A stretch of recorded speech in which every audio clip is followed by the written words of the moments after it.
Vous savez que les contraintes sont parfois très créatrices, très heuristiques. J'en ai parlé hier, je crois, mais j'y reviens. Parce que ne pas pouvoir faire certaines choses, c'est ça la contrainte. Ne pas dire les choses d'une certaine manière, c'est une contrainte.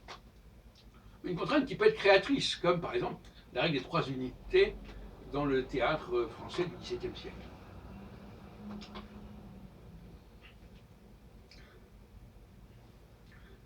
Ça peut, le fait de ne pas pouvoir dire les choses directement, brutalement, de façon brute, ça oblige à une certaine abstraction.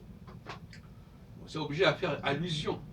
Mais ça permet aussi, par l'abstraction, de pouvoir comparer des choses différentes, si elles ont été présentées à un niveau brut, mais quand elles sont abstraites, elles se ressemblent. Donc l'abstraction permet de rapprocher des choses qui, de manière à un niveau brut, ne se ressemblent pas.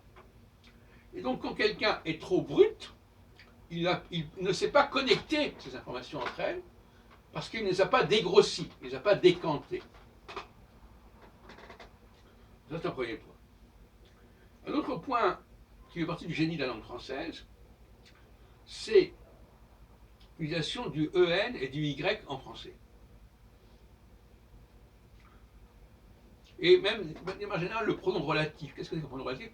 Ou même, qu'est-ce que c'est qu'un pronom? Un pronom, c'est quelque chose qui se met à la place du nom. Au lieu de donner le nom exact de la personne, je vais dire il ou elle. C'est de l'abstraction. Et donc l'article défini, mais surtout le pronom personnel à la troisième personne, du singulier ou du pluriel, c'est une abstraction. Même si je dis à quelqu'un tu, c'est une abstraction. Qui c'est tu? À qui je m'adresse? Et si je dis je, qui c'est je? C'est une abstraction. Donc la langue française, la langue est une force à l'abstraction. Je vais être obligé d'utiliser les mêmes mots alors que je ne suis pas la même personne que l'autre.